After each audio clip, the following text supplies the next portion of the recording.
Over hypothyroidism যেটা আমাদের প্রেগনেন্সিতে অনেক কমন, 0.3 to 0.5%। আবার সাবক্লিনিক্যাল হাইপোথাইরয়েডিজমটা অনেক কমন, আমাদের অলমোস্ট 10%-এর মতো।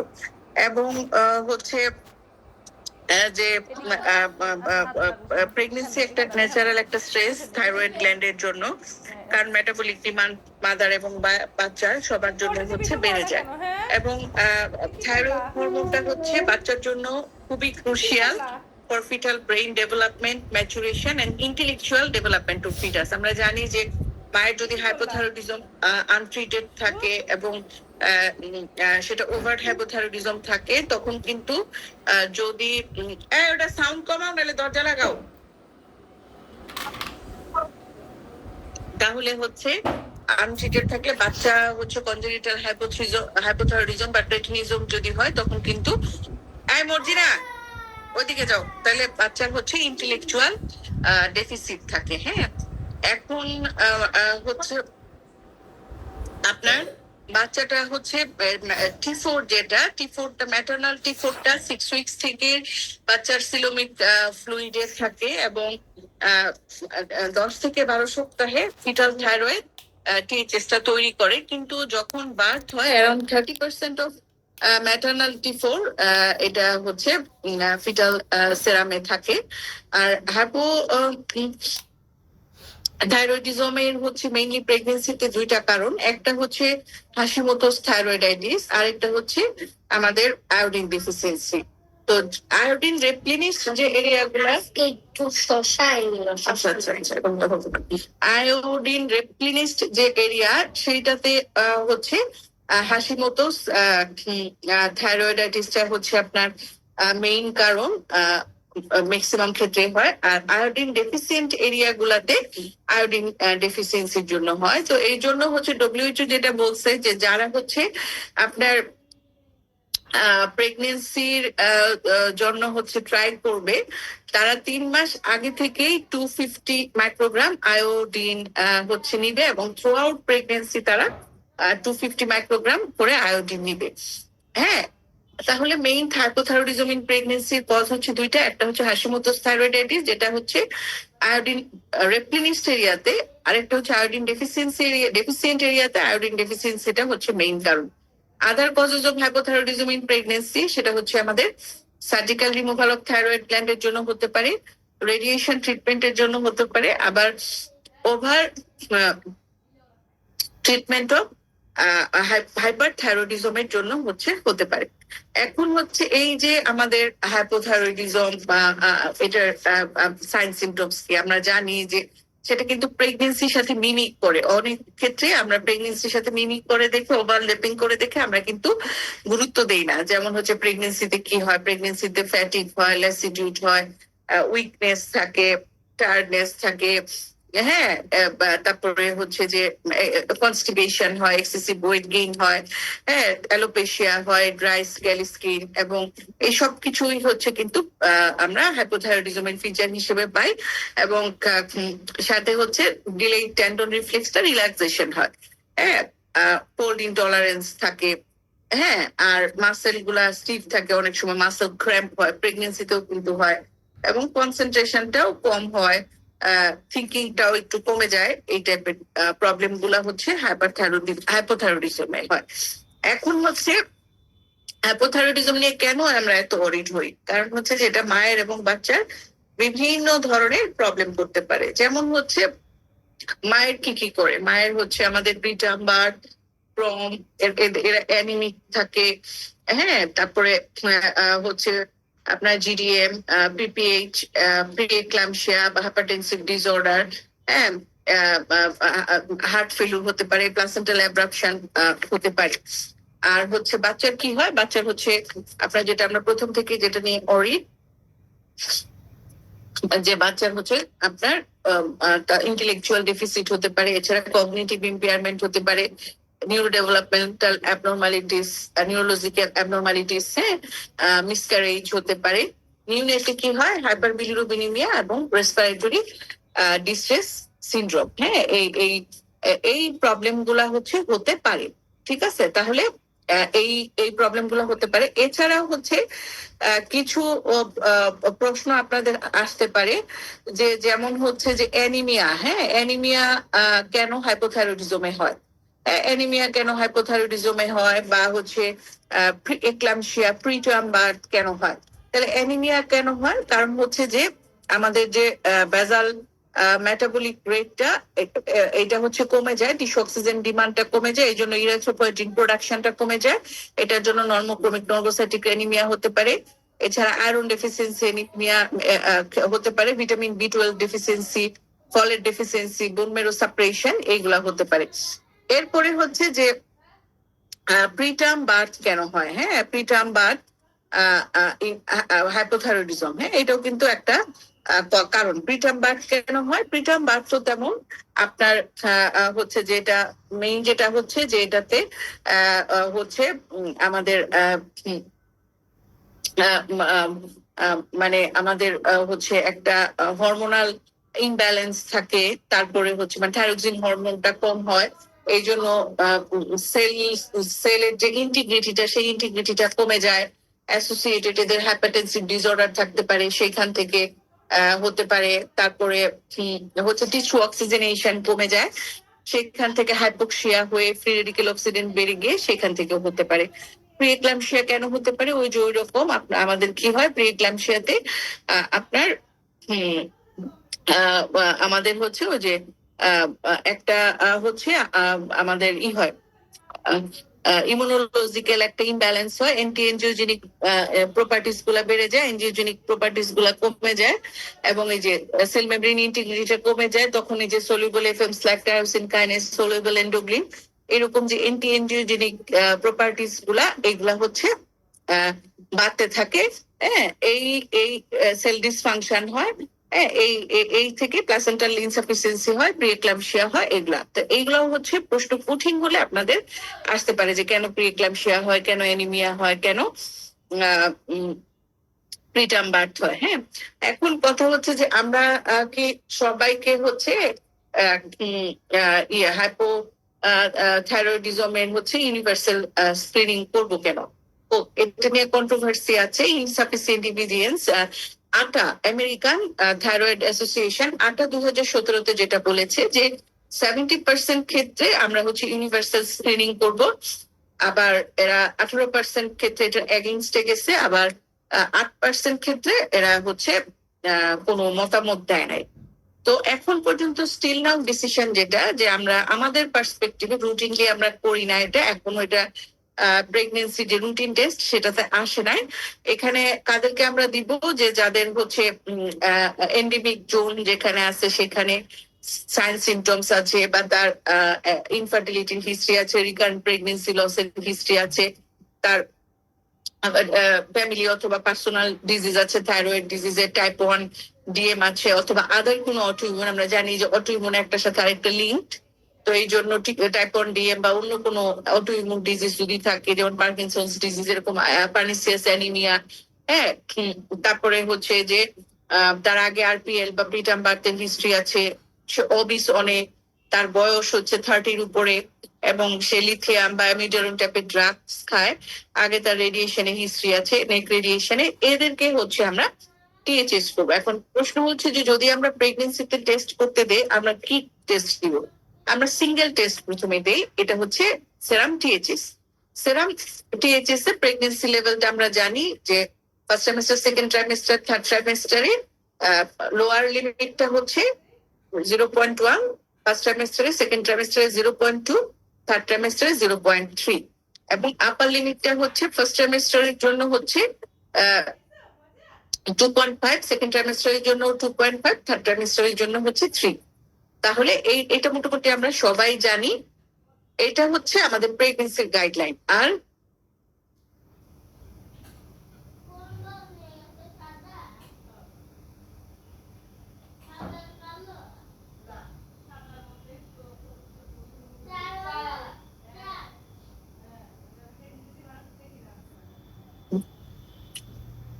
আচ্ছা, তারপরে হচ্ছে যে আমরা আরেকটা গাইডলাইন আবার যেটা বলতেছে যে আচ্ছা, একটু আজান দিচ্ছে, আমি একটু 2 মিনিটের জন্য একটু বিরতি নিচ্ছি, জাস্ট আজানের জন্য।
করো।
মশার ওষুধ দিয়ে যাও।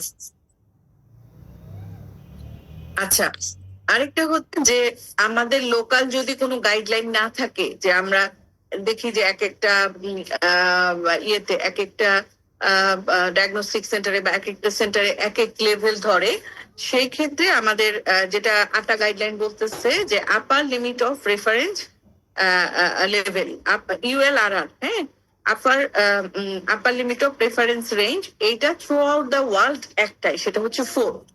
হ্যাঁ, সেটা হচ্ছে 4 micro international unit per mL. এটা হচ্ছে upper limit of reference range, এটা সবসময় মনে রাখবেন। ঠিক আছে।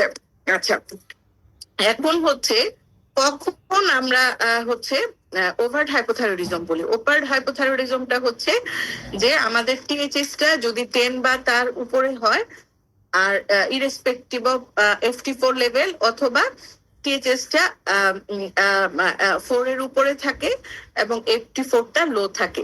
ঠিক আছে, তাহলে প্রথম হচ্ছে যে টিএইচএসটা 4 এর উপরে এবং FT4 হচ্ছে লো, সেটাকে আমরা ওভার হাইপোথাইরয়েডিজম বলবো। অথবা FT4 যাই থাকুক, টিএইচএস 10 এর উপরে হলে সেটাকে আমরা ধরবো। আর সাব ক্লিনিক্যাল হচ্ছে হাইপোথাইরয়েডিজমটা হচ্ছে 2.5 থেকে 10 পর্যন্ত। হ্যাঁ, T4 নর্মাল থাকবে, 2.5 থেকে 10 পর্যন্ত মাইক্রো ইন্টারন্যাশনাল ইউনিট, এটাকে আমরা হচ্ছে সাবক্লিনিক্যাল হাইপোথাইরয়েডিজম বলতেছি। এখন হচ্ছে এই যে 2.5 বলতেছি এক জায়গায়, আবার হচ্ছে এক জায়গায় আমরা 4 বলতেছি। এখন আবার প্রেগনেন্সিতে normal limit first trimester, second trimester upper limit বলতেছি আমরা 2.5, থার্ড ট্রাইমেস্টারে 3। তাহলে কোনো একটা পেশেন্ট যদি 3.3 হয়, এরকম প্রশ্ন আসতে পারে যে একটা পেশেন্টের হচ্ছে 3.3, তখন আমরা তাকে কিভাবে ম্যানেজ করব, এরকম প্রশ্ন আসতে পারে। তো এই জন্য হচ্ছে আমাদেরকে আটা 2017-তে একটা গাইডলাইন দিয়ে দিয়েছে যে আমাদের যদি টিপিও যদি টিএচএস 2.5 এর উপরে হয়, 2.5 এর উপরে হয় এবং সে হাই রিস্ক ওমেন হয়, তখন তাকে আমরা টিপিও অ্যান্টিবডি করতে দিব।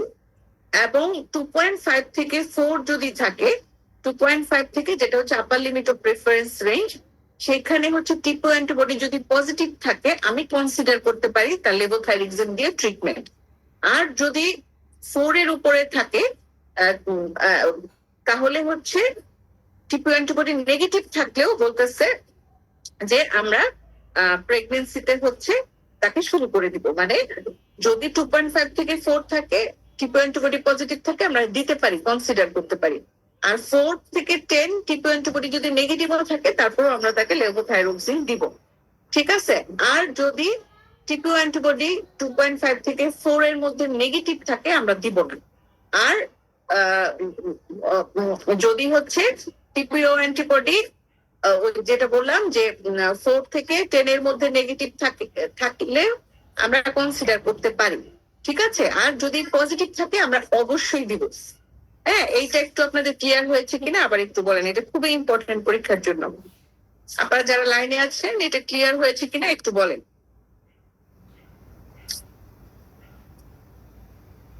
ক্লিয়ার? আরেকটু বলেন। এটা হচ্ছে যে আমাদের 2.5 এর উপরে গেলেই টিএচএস যারা হাই রিস্ক ওমেন তাদেরকে আমরা এন্টিটিপো অ্যান্টিবডি করতে দিব। যদি হচ্ছে আপনার 2.5 থেকে 4 টিপো অ্যান্টিবডি নেগেটিভ, হ্যাঁ নেগেটিভ যদি হয় এদের ট্রিটমেন্ট লাগবে না। যদি পজিটিভ হয় আমরা ট্রিটমেন্ট দিতে পারি, কনসিডার করতে পারি। আর 4 থেকে 10 পর্যন্ত টিপো অ্যান্টিবডি যদি নেগেটিভ হয় সেক্ষেত্রে আমরা কনসিডার করতে পারি, আর পজিটিভ হলে আমরা অবশ্যই দিব। এখন বুঝতে পারছেন? আচ্ছা, এখন হচ্ছে আপনার সাবক্লিনিক্যাল আপনার হাইপোথাইরয়েডিজমে আমরা অনেক সময় দেখি যে আরপিএল এর হিস্ট্রি থাকে। তো এটা একটা প্রশ্ন যে এটা নিয়ে স্টিল আনক্লিয়ার, বিভিন্ন ধরনের স্টাডি হয়েছে, সেভারেল মেকানিক হাইপোথিসিস প্রপোজড হয়েছে। এর মধ্যে একটা হচ্ছে যে antibody mediated mild thyroid hypofunction, cross reactivity of antithyroid antibody with HCG receptor of zona pellucida. তারপরে আদার নন স্পেসিফিক তা অটোইমিউনিটি থাকতে পারে। আরেকটা হচ্ছে এন্ডোমেট্রিয়াল সাইটোকাইন লেভেলটা বেড়ে যায়। স্টিল আনক্লিয়ার হওয়ার ক্ষেত্রে ডিফারেন্ট হাইপোথিসিস আছে। এর মধ্যে এই 4টা কারণ হচ্ছে প্রপোজড, যেটার কারণে তার আরপিএল হতে পারে। এটাও আপনাদের জন্য খুবই খুবই হচ্ছে দরকারি। ঠিক আছে। এখন হচ্ছে যে এই যে টিএইচএসটা কখন মাপলে সবচেয়ে ভালো রিপোর্ট আসবে, আপনার যদি আমরা সকাল 10টা থেকে দুপুর 2টা পর্যন্ত মাপি, তখন হচ্ছে ব্লাড সার্কুলেশনের লেভেলটা হাইয়েস্ট থাকে, আমরা একটা ভালো রিপোর্ট পাবো। এবং প্রেগনেন্সিতে আমাদের লেভেলটা যারা প্রি প্রেগনেন্সিতে আসবে তখন থেকে যারা নন থাইরয়েড হাইপোথাইরয়েডিজম, আমাদের টার্গেট থাকবে যে আমরা লেভেলটা 0.5 থেকে 2.5 এর মধ্যে রাখবো। ঠিক আছে। আচ্ছা, এখন হচ্ছে যারা হচ্ছে নন হাইপোথাইরয়েড তাদেরকে আমরা কিভাবে ট্রিটমেন্ট করবো? যারা নন হাইপোথাইরয়েড ছিল তাদেরকে হচ্ছে আমরা হচ্ছে আগের যে ডোজটা ছিল ওটা থেকে 25-30% বাড়িয়ে দিব। অথবা আরেকটা করতে পারি, সে যদি যে ডোজে খায় সেই ডোজে 5 দিন খাবে, বাকি 2 দিন সেটা ডাবল ডোজে খাবে। ঠিক আছে। যে ডোজে যে কেউ 25 করে খায় সে 5 দিন সপ্তাহে 25 খাবে, আর বাকি 2 দিন 25 দুটা করে খাবে। এটা একটা কথা। অথবা 25-30% আমরা ডোজ হচ্ছে বাড়ায় দিতে পারি। এবং ড্রাগ অ্যাবজর্পশন ভালো হওয়ার জন্য আমরা কি করব, এটা খুবই ইম্পর্টেন্ট পরীক্ষার জন্য, যে আমরা ডায়েট ময়েশ্চার প্যাকেজে রাখবো। এবং সাধারণত সকালে ব্রেকফাস্টে 30 থেকে 60 মিনিট আগে আমরা নিব, অথবা সকালে অনেকে ভুলে যেতে পারে, সকালে ভুলে গেলে যে কোনো মিলে অ্যাটলিস্ট 3 ঘন্টা পরে গিয়ে আমরা এটা খেতে পারবো with 1 full glass of water. হ্যাঁ, তবে যেটা হচ্ছে খুবই ইম্পর্টেন্ট সেটা হচ্ছে যে কোনো prenatal vitamin, iron, calcium, antacid, soya product, এইগুলা এটা খাওয়ার 4 ঘন্টার মধ্যে খেলে এটার অ্যাবজর্পশনটা কম হবে, এটা মাথায় রাখতে হবে। ঠিক আছে। এবং মেডিকেশন অ্যাডজাস্ট করার জন্য আমরা মনিটরিং অ্যাটলিস্ট 3 to 4 উইকস পরে করব। সিমটম সাধারণত 2 উইকস পর থেকে ইমপ্রুভ হওয়া শুরু করে, কিন্তু বায়োকেমিক্যাল লেভেলে চেঞ্জ হতে হলে অ্যাটলিস্ট 4 উইকস লাগে। তো এই জন্য 3 to 4 উইকস এর আগে আমরা করি না। পরবর্তীতে কন্ট্রোল হয়ে গেলে আমরা 6 উইকস পরে মনিটরিং করতে পারি। ঠিক আছে। আচ্ছা, এখন হচ্ছে যে যাদের নিউলি ডায়াগনোজড হয়েছে, যে এটা বললাম আমরা যে ডোজটা আমরা ইমপ্রুভ করেছি যাদের আগে থেকে হাইপোথাইরয়েডিজম ছিল। এখন যার হচ্ছে আপনার একদম নিউলি ডায়াগনোসড হাইপোথাইরয়েডিজম, তাকে আমরা কি করবো? স্টার্টিং ডোজ হচ্ছে আমাদের 1 to 2 microgram per KG per day, অথবা 100 মাইক্রোগ্রাম শুরু করে এরপরে হচ্ছে যদি 10 এর নিচে থাকে ওর সাথে 25 to 50 মাইক্রোগ্রাম অ্যাড করব। যদি 10 to 20 থাকে ওই 100 মাইক্রোগ্রামের সাথে 50 to 75 মাইক্রোগ্রাম অ্যাড করব। যদি 20 এর উপরে থাকে 100 মাইক্রোগ্রামের সাথে আবার 75 to 100 মাইক্রোগ্রাম অ্যাড করব। ঠিক আছে, তাইলে এটা হচ্ছে খুব ইম্পর্টেন্ট। এবং আমাদের হচ্ছে পোস্টপার্টাম পিরিয়ডে যারা আগে ছিল তারা আগের ডোজে ফেরত যাবে, এবং যারা 25 এর নিচে যায় তারা চাইলে বন্ধও করে দিতে পারে, প্রেগনেন্সির পরে একটা অত ইম্পর্টেন্ট না। এবং হচ্ছে 6 উইকস পোস্টপার্টামে আমরা আবার হচ্ছে মনিটরিং করবো। এখন খুবই ইম্পর্টেন্ট একটা প্রশ্ন যে বাচ্চাকে কি করবো, বাচ্চাকে কখন আমরা করবো? তো বাচ্চার ক্ষেত্রে যেটা বলতেছে নতুন নতুন প্রেগন্যান্সিতে ইয়ে হলে 100 মাইক্রোগ্রাম দিয়ে স্টার্ট করবো, তারপরে তারপরে হচ্ছে ওই যে 10 এর নিচে হলে সাথে 25 to 50, 10 to 20 হলে 50 to 75, আর হচ্ছে 10 to 20 এর উপরে হলে 75 to 100 অ্যাড করবো। ঠিক আছে, আচ্ছা এখন হচ্ছে যে আপনার লেকটেশনাল বাচ্চাকে কখন আমরা মনিটর করবো? বিভিন্ন জায়গায় অনেকে বলে কর্ড ব্লাড, আসলে কর্ড ব্লাড আমরা হাইপোথাইরয়েডিজমের ক্ষেত্রে করি না, আমরা অ্যাটলিস্ট 72 আওয়ার্স পরে গিয়ে করি, 3 to 5 ডেজে বা 2 to 5 ডেজ এরকম। 3 to 5 ডেজে, কারণ বাচ্চার জন্মের সময় 30% ম্যাটারনাল FT4টা THS রিপ্রেজেন্ট করে, তো এই জন্য ফলস পজিটিভ হয়, বাচ্চার অ্যাকচুয়াল রিপোর্টটা আমরা পাই না। এই জন্য হচ্ছে আমরা 3 to 5 ডেজের দিকে করি। তখন যদি 20 উপরে পাই তখন সাথে সাথে আমরা নিউরোলজিস্টের কাছে রেফার করে দিই, তার সাপ্লিমেন্ট লাগে। 20 নিচে হলে আমরা অবজার্ভ করতে বলি।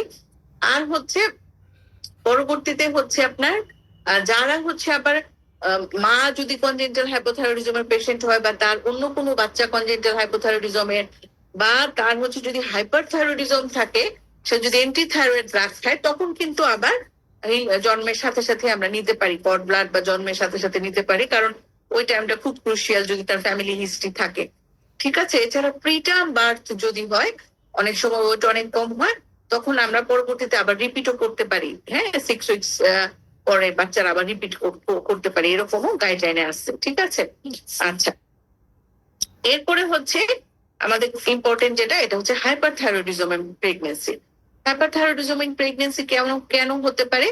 প্রেগনেন্সি একটা হচ্ছে যে প্রেগনেন্সি রিলেটেড, আর একটা হচ্ছে প্রেগনেন্সি অ্যাসোসিয়েটেড। প্রেগনেন্সি রিলেটেডটা হচ্ছে এসসিজি মেডিয়েটেড, আর প্রেগনেন্সি অ্যাসোসিয়েটেডটা হচ্ছে নন এসসিজি মেডিয়েটেড। তাহলে প্রেগনেন্সি রিলেটেড হচ্ছে আপনার জেস্টেশনাল ট্রানজিয়েন্ট থাইরোটক্সিকোসিস হতে পারে, হাইপারেমেসিস গ্র্যাভিডারাম হতে পারে, জেস্টেশনাল ট্রোপোপ্লাস্টিক ডিজিজ হতে পারে, ফ্যামিলিয়াল জেস্টেশনাল থাইরোটক্সিকোসিস হতে পারে। আর যেটা হচ্ছে অ্যাসোসিয়েটেড সেটা হচ্ছে graves disease, toxic nodular goitre, thyroiditis, exogenous iodine, THS, stroma ovary, এগুলা হচ্ছে হতে পারে।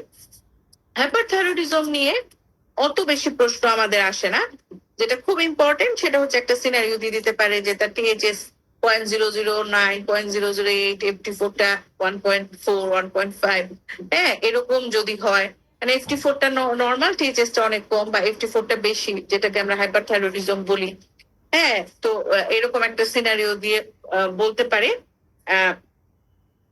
যে কেন হতে পারে, মানে এটা ডায়াগনোসিস কি, তাহলে ওভার হাইপারথাইরয়েডিজম ডিডিকে কি হতে পারে, জেস্টেশনাল থাইরোটক্সিকোসিস হতে পারে, তারপরে আরেকটা হচ্ছে ট্রোপোপ্লাস্টিক ডিজিজ হতে পারে।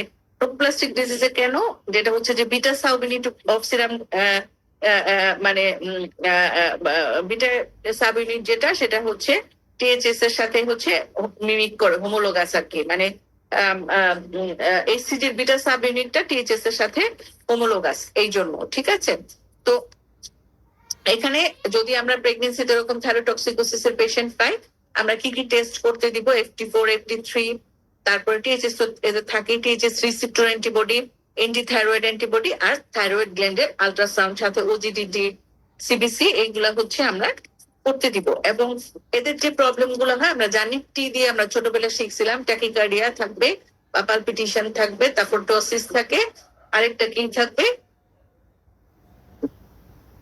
টোসিস থাকবে, ট্যাকিকার্ডিয়া আর ট্রেমর, ফ্ল্যাপিং ট্রেমর। ঠিক আছে, এই জিনিসগুলা কমন আমরা পাই। হ্যাঁ, তো এদের হিস্ট্রি এক্সামিনেশন খুব ইম্পর্টেন্ট। এদের গয়টার থাকতে পারে, অরবিটোপ্যাথি, মানে যেটা হচ্ছে যে কি বলে এটাকে, কি বলে এটাকে, এক্সোথেলমাস যেটা, সেটা থাকতে পারে। হ্যাঁ, তো এইটা হচ্ছে গ্রেভস ডিজিজ কিনা এটা আমরা বুঝবো কিভাবে। গ্রেভস ডিজিজে সবসময় টিএইচএস রিসিপ্টর অ্যান্টিবডিটা হচ্ছে 5 এর বেশি থাকবে। ঠিক আছে, আচ্ছা, এখন হচ্ছে প্রেগনেন্সিতেও হাইপারথাইরয়েডিজম থাকলে মায়ের এবং বাচ্চার বিভিন্ন ধরনের প্রবলেম হতে পারে। যেমন হচ্ছে যে মায়ের pregnancy loss, pregnancy induced hypertension, prematurity, low birth weight, FGR, still birth, thyroid storm, হ্যাঁ, কনজেনি ম্যাটার্নাল হার্ট ফেলিউর হওয়ার সম্ভাবনা থাকে, এবং বাচ্চারও কনজেনিটাল হাইপারথাইরয়েডিজম হতে পারে। হ্যাঁ, তো এই জিনিসগুলা হচ্ছে খুবই ইম্পর্টেন্ট। বাচ্চা ইন্টারইউটেরাইন লাইফে কি হতে পারে, বাচ্চা ফিটাল হাইড্রোপস হয়ে বাচ্চা আইভিএফ ডিউ হয়ে যেতে পারে, বাচ্চারও কি হতে পারে, ফিটাল গয়টার হতে পারে। হ্যাঁ, এই প্রবলেম গুলো হতে পারে। তো এই জন্য এটার ট্রিটমেন্টটা খুব ইম্পর্টেন্ট। আর এমনিতে হচ্ছে কেউ যদি হাইপারথাইরয়েডিজমের পেশেন্ট, সে যদি হচ্ছে রেডিও অ্যাক্টিভ আয়োডিন নেয়, হ্যাঁ, রেডিও অ্যাক্টিভ আয়োডিন যদি নেয়, হ্যাঁ, তাহলেও হচ্ছে এটার পরে হচ্ছে সে অ্যাটলিস্ট 6 মাস হচ্ছে প্রেগনেন্সি নিতে পারবে না। আর যদি কেউ সার্জারি করে, তার 1 বছর পরে সে হচ্ছে বাচ্চা নিতে পারবে।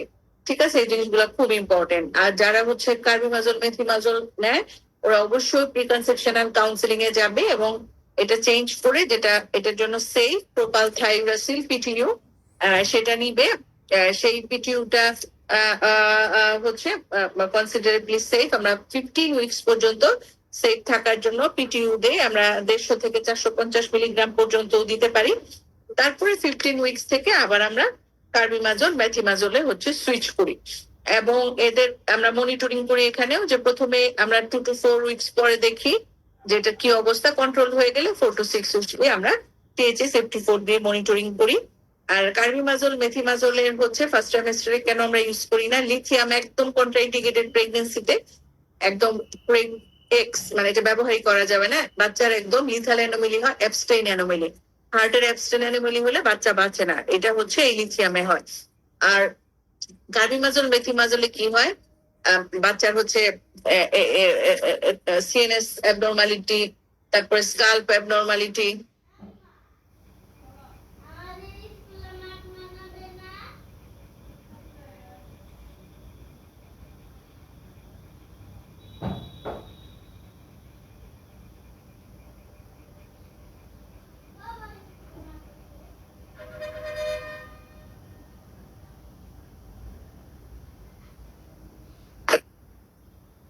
আরে ঝড় বৃষ্টি শুরু হয়ে গেছে, তো এই জন্য একটু মানে নেটওয়ার্কে প্রবলেম করতেছে মনে হয়। আচ্ছা, তো যেটা যেটা বললাম যে অ্যাপ্লাসিয়া কিউটিস, তারপরে হচ্ছে স্কাল্প অ্যাবনর্মালিটি, তারপরে সিএনএস অ্যাবনর্মালিটি, হ্যাঁ, তারপরে হচ্ছে আপনার কার্ডিয়াক, রেনাল, এগুলা প্রবলেমও হয়। তো এইটার জন্য হচ্ছে আপনার থাইরয়েড স্ট্রং হতে পারে, এবং এর জন্য হচ্ছে কনজেনিটাল অ্যানোমালি হতে পারে দেখে আমরা ফার্স্ট ট্রাইমেস্টার, সেকেন্ড ট্রাইমেস্টারে দেই না। ঠিক আছে, এখন হচ্ছে তারপরে হচ্ছে যেটা যে আপনার খুব ইম্পর্টেন্ট থাইরয়েড স্ট্রং প্রেগনেন্সিতে সাধারণত এটা একটা লাইফ থ্রেটেনিং কন্ডিশন। থাইরোটক্সিকোসিসের, হাইপারথাইরয়েডিজমের পেশেন্টদের হতে পারে। এটা ট্রিগারিং করে ইনফেকশন, তারপরে ট্রমা, প্রেগনেন্সিতেও হয়, লেবার, ডেলিভারি, এমআই হলে, সাডেন উইথড্র করলে অ্যান্টিথাইরয়েড ড্রাগ, এক্সেসিভ আয়োডিন এক্সপোজারে হতে পারে। ক্লিনিক্যাল ফিচার হচ্ছে হাইপারপ্যারিক্সিয়া থাকবে, ট্যাকিকার্ডিয়া, অ্যারিথমিয়া, এজিটেশন, সাইকোসিস, সিজার, কোমা, এছাড়া ডায়রিয়া, ভমিটিং, ডিহাইড্রেশন, জন্ডিস, এগুলা থাকবে।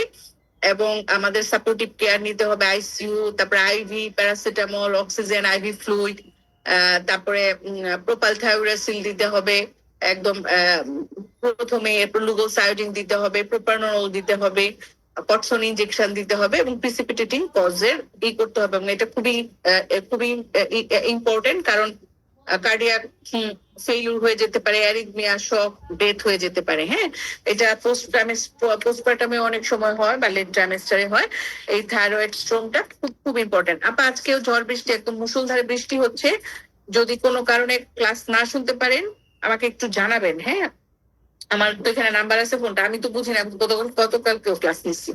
ঠিক আছে, তাহলে আর পোস্টপার্টাম পিরিয়ডে আমরা কি করবো? হ্যাঁ, অ্যান্টিথাইরয়েড ড্রাগ পোস্টপার্টাম পিরিয়ডে আমরা আসলে সবই দিতে পারবো। হ্যাঁ, সবই দিতে পারবো আমরা। ওই হচ্ছে আপনার ল্যাকটেশনাল পিরিয়ডে কার্বিমাজোলও দিতে পারবো 30 মিলিগ্রাম ডেইলি করে, প্রোপাল থাইরাসিন 450 মিলিগ্রাম দিতে পারবো। হ্যাঁ, এই সব কিছুই হচ্ছে আমরা দিতে পারবো। ঠিক আছে, আচ্ছা। এরপরে যেটা হচ্ছে আপনাদের হচ্ছে কালকের ক্লাসে বলেছিলাম শকের কথা। হ্যাঁ, শকের ক্লাসিফিকেশনটা বলেছিলাম যে শক হচ্ছে আমরা জানি হাইপোভলিউমিক শক, আমাদের অবস্টেটিক হ্যামোরেজটা লিডিং কজ হচ্ছে maternal mortality in our country, এবং ভলিউম লস হয়, এপিএইচ, পিপিএইচ, অ্যাবর্শন, এইচমোল। হ্যাঁ, এইটার কারণে হতে পারে। তারপর ডিহাইড্রেশন, ডায়রিয়া, ভমিটিং, এইগুলা কারণে হতে পারে। Neurogenic shock, acute inversion of uterus, concealed accidental হ্যামোরেজের কারণে হতে পারে। আবার কম্বাইন্ড নিউরোজেনিক প্লাস হাইপোভলিউমিক শকও হতে পারে। Rupture uterus, extensive vaginal laceration, cervical tear, rupture ectopic pregnancy. এরপরে এন্ডোটক্সিক শক হতে পারে, septic abortion, puerperal sepsis, obstructed labour, chorioamnionitis, post operative. Cardiogenic শকের হচ্ছে এমআই, পেরিপার্টাম কার্ডিওমায়োপ্যাথি, ডিসিএম, প্রিক্ল্যাম্পশিয়াতে হতে পারে। এরপরে স্প্লেটনিক শক নামে আরেকটা শক আছে, সেটা হচ্ছে যে ইউটেরাস যদি কোনো কারণে র্যাপিড ইভাকুয়েশন হয়, সেই র্যাপিড ইভাকুয়েশন থেকে হচ্ছে আমাদের এই স্প্ল্যাটনিক শকটা হতে পারে। যেমন হচ্ছে অ্যামনিওটিক ফ্লুইড এম্বোলিজম, তারপরে হচ্ছে আপনার এআরএম করে দিলে পলিহাইড্রোমিয়ালসে তখন হতে পারে। ড্রাগের কারণে, অ্যানেস্থেসিয়ার কারণে অ্যানাফাইলেকটিক শক হতে পারে, সুপার হাইপোটেনশন সিনড্রোম, এগুলা হতে পারে। তো এখানে অ্যামনিওটিক ফ্লুইড এম্বোলিজমটা খুব ইম্পর্টেন্ট। অ্যামনিওটিক ফ্লুইড এম্বোলিজম থেকে আপনাদের প্রশ্ন আসে। অ্যামনিওটিক ফ্লুইড এম্বোলিজমটা কি? এটা হচ্ছে একটা রেয়ার কিন্তু ক্যাটাস্ট্রফিক অবস্টেটিক ইমার্জেন্সি। কারণে বাচ্চা প্রম বা এপি শুরু হলে প্রম লেবারে, আর্লি লেবারে হতে পারে, প্রম হওয়ার পরে মানে ফিটাল কোনো হচ্ছে লাইকর বা কোনো ফিটাল পোর্শনের মেমব্রেইন যদি ম্যাটারনাল সার্কুলেশনে এন্টার করে, তখন এটা আর্টারিকে ব্লক করে দেয়,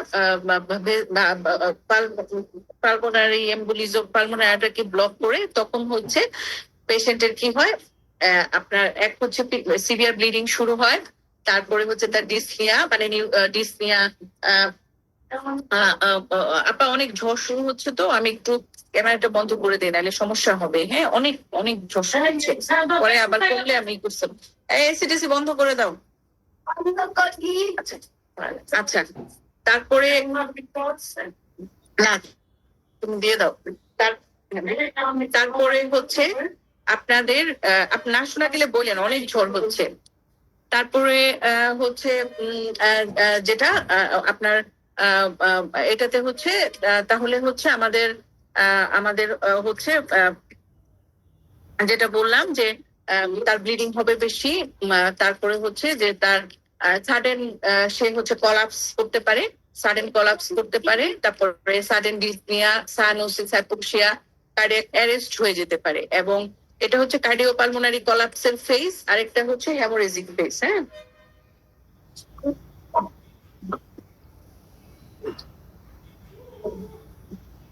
হ্যামোরেজিক ফেজে কি হবে? হ্যামোরেজিক ফেজে হচ্ছে ডিআইসি হবে। হ্যাঁ, হ্যামোরেজিক ফেজে হচ্ছে তার হচ্ছে ডিআইসি হবে, ডিআইসি হয়ে তার হচ্ছে ব্লিডিংটা হচ্ছে বাড়তে থাকবে। এবং হচ্ছে যে এটা একদম মানে প্যাথোফিজিওলজিটাতে যেটা বললাম যে এটা স্টিল নাও এখনো বের হয় নাই, তবে অ্যানাফাইল্যাক্টোয়েড সিনড্রোম এর মতো, যে অ্যামনিওটিক ফ্লুইড কম্পোনেন্ট থেকে একটা ইনফ্লামেটরি মেডিয়েটর রিলিজ হয়, তারপরে হচ্ছে পালমোনারি ভেজোস্পাজম হয়, রাইট হার্ট ফেলিউর হয়, কোয়াগুলেশন অ্যাক্টিভেশন হয়ে তারপরে হচ্ছে ডিআইসি হয়। এবং রিস্ক ফ্যাক্টর কি কি? রিস্ক ফ্যাক্টর হচ্ছে অ্যাডভান্সড তুমি দিয়ে দাও ড্রয়ের মতো আছে অ্যাডভান্সড ম্যাটার্নাল এজ, তারপরে multiparity, induction of labour, placenta praevia, abruption, uterine rupture, caesarean or instrumental delivery পলিহাইড্রেমিয়ন্সে হতে পারে। আর প্যাথোফিজিওলজি হচ্ছে যেটা বললাম, আর এটা আমরা কনফার্ম করি। ডায়াগনোসিস হচ্ছে ডিজিজ অফ এক্সক্লুশন, আপনার এখানে সাডেন কলাপস হতে পারে লিভার পোস্টমর্টম পিরিয়ডে, হ্যাঁ। এবং আমরা দেখি কিভাবে যে এটা হচ্ছে মানে কোঅ্যাগুলেশন প্রোফাইল করে ফিব্রিনোজেন কমে যায়, প্রথম দিন টাইম এপিডিটি বেড়ে যায়, থ্রম্বোসাইটোপেনিয়া। এবং ম্যানেজমেন্টে কোনো স্পেসিফিক কিউ নাই, সাপোর্টিভ ইমিডিয়েট রিসাসিটেশন, এবিসি, আমরা airway, breathing, circulation, 100% oxygen, intubation দেই, সিপিআর যদি দরকার হয় দেই, haemodynamic support, IV fluid, vasopressor দেই। এবং কোয়াগুলোপ্যাথিতে হচ্ছে বলেন packed, red blood cell, FFP, platelet, এগুলা দেয়। ইমিডিয়েট ডেলিভারি করতে হবে। এবং পিপিএইচ থাকলে আপনার পিপিএইচ বান্ডেল অ্যাপ্রোচ অনুযায়ী পিপিএইচ এর হচ্ছে ম্যানেজ করতে হবে। প্রগনোসিস খুবই খারাপ, গার্ডেড, হাই মানে ম্যাটার্নাল মর্টালিটি, এবং হচ্ছে হাই ফিটাল মর্টালিটি, হ্যাঁ। এবং সার্ভাইভারের নিউরোলজিক্যাল ড্যামেজ হয়ে যেতে পারে। তাহলে এটা আমরা যখনই কোনো একটা পেশেন্ট সাডেন হাইপোক্সিয়া, হাইপোটেনশন এবং ডিআইসি ডেভেলপ করবে লেবার অথবা পোস্টপার্টামে, তখনই আমাদের এটা মাথায় আসবে যে এটা হচ্ছে, থ্যাংক ইউ, এটা হচ্ছে আমাদের কি হতে পারে, আমাদের অ্যামনিওটিক ফ্লুইড এম্বোলিজম হতে পারে। ঠিক আছে। আচ্ছা, এখন হচ্ছে হাইপোভলিমিক শক। হাইপোভলিমিক শকের ক্লাসিফিকেশনটা আপনাদেরকে একটু জানতে হবে। যে আমরা নর্মালি হচ্ছে শকের ফিচারটা জানি যে শক হচ্ছে তিনটা স্টেজ। একটা হচ্ছে কম্পেনসেটেড স্টেজ, আরেকটা হচ্ছে আমাদের ডিকম্পেনসেটেড স্টেজ, আরেকটা হচ্ছে ইরিভার্সিবল স্টেজ। তো কম্পেনসেটেড স্টেজ তখন আমরা কি পাই যে তার হেমোস্ট্যাটিক মেকানিজম গুলো অ্যাডজাস্টমেন্ট করে, তখনও তার একটা আনএক্সপ্লেন ট্যাকিকার্ডিয়া আমরা পাই, এবং কার্ডিয়াক আউটপুট বিপিটা আমরা নর্মাল পাই। তখনও অর্গান ফাংশনটা মেনটেইন থাকে। আর স্টেজ 2 যেটা, সেটা আনকম্পেনসেটেড। ম্যাক্সিমাম কম্পেনসেটরি মেকানিজম গুলা কাজ করলেও অর্গান ডিসফাংশন শুরু হয়। আল্লাহ, চলে গেছে আপনারা, শোনা যাচ্ছে? আপু শোনা যাচ্ছে। আচ্ছা, আমাদের অনেক ঝড় হচ্ছে তো, শোনা না গেলে একটু জানান একটু, হ্যাঁ। আচ্ছা, তারপরে যেটা হয় যে আনকম্পেনসেটেড যেটা, সেখানে অর্গান ডিসফাংশন শুরু হয়, ভাইটাল সাইন গুলো অ্যাবনর্মাল থাকে, ল্যাব গুলো অ্যাবনর্মাল থাকে। এইখানেও যদি আমরা তাকে ইমিডিয়েট রিসাসিটেট করে ব্লাড এন্ড ব্লাড প্রোডাক্ট দেই, আমরা হচ্ছে পেশেন্টকে মানে রিভার্স করাইতে পারবো। কিন্তু একবার যদি ইরিভার্সিবল স্টেজে চলে যায়, মানে ভাইটাল অর্গান যদি ব্যাডলি ইম্পেয়ার্ড হয়, তখন কিন্তু মাল্টি অর্গান ফেলিউর হয়ে যায়, যে আমরা তখন resuscitation, blood and blood product দিলেও ইরিভার্সিবল স্টেজে গিয়ে আমরা আর পেশেন্টকে ফেরত আনতে পারি না। ঠিক আছে, তাহলে এটা একটা মাথায় রাখতে হবে। এবং এরপরে হচ্ছে আমাদের আরেকটা স্টেজ আছে এখানে, হাইপোভলিউমিয়া ক্লাস 1, ক্লাস 2, এবং হচ্ছে না 2800 রাখবে, 200 ফেরত দিও। ক্লাস 3, ক্লাস 4, এটা আমরা জানি যে ক্লাস 1টা হচ্ছে 15% ব্লাড লস। এখানে প্লাস পালস ও রেটটা 90 বেশি হয়ে যাবে। আমার বেগে আছে তো, দেখো। এবং এখানে আমাদের ব্লাড প্রেশারটা তখনও মেনটেন হবে। ক্লাস 2 যেটা, 15 থেকে 30% ব্লাড লস হবে, পালসটা বাড়তে থাকবে, এবং মিন আর্টেরিয়াল প্রেশারটাও কমে যাবে, ব্লাড প্রেশারও কমবে। ক্লাস 3 যেটা, সেটা হচ্ছে যে আমাদের 30 থেকে 40% ব্লাড লস হবে, পালস 120 এর বেশি হবে, মিন আর্টেরিয়াল প্রেশার 60 নিচে নেমে যাবে। ক্লাস 4 হচ্ছে মোর দেন 40% ব্লাড লস হবে, পালস রেটটা 140 এর বেশি হবে, মিন ব্লাড প্রেশারটা 60 কম হবে। এছাড়া এইরকম ক্রিটিক্যালি অপারেটর কতক্ষণ রাখবো? এরকম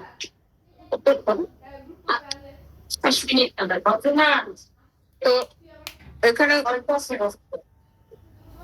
খুব ইম্পর্টেন্ট যেটা, যে একটা এরকম একটা ক্রিটিক্যালি ইল হাইপোভলিউমিক শকে যে পেশেন্ট আছে তাকে কিভাবে আমরা রিকগনাইজ করতে পারি, যে আর্লি ডিটেকশনটা খুব ইম্পর্টেন্ট, যেটা আমরা বলতেছি যে আমরা কম্পেনসেটেড স্টেজে অফ শকে আমরা তাকে আর্লি ডিটেক্ট করে আমরা তাকে ম্যানেজ করব। এটা হচ্ছে ইম্পর্টেন্ট একটা শক ইন্ডেক্স। হ্যাঁ, শক ইন্ডেক্স এছাড়া আপাচি আছে, হ্যাঁ, সোফা কিউসোফা এগুলো আছে। এর মধ্যে শক ইন্ডেক্সটা খুব ইম্পর্টেন্ট। শক ইন্ডেক্সটা কি, এটা একদম ক্লিনিক্যালি আমরা করতে পারি। এটা কি, শক ইন্ডেক্সটা হচ্ছে আপনার পালস ডিভাইডেড বাই আপনার সিস্টোলিক ব্লাড প্রেশার। হ্যাঁ, আমরা যে পালসটা পাই, পালস রেটটা ডিভাইডেড বাই হচ্ছে ব্লাড প্রেশার। এবং এখানে হচ্ছে আমাদের মেইন যেটা থাকে আপনার, অনেক ঝড় বৃষ্টি হতেছে, মেইন যেটা সাধারণত আপনার 0.4 এর নিচে থাকে।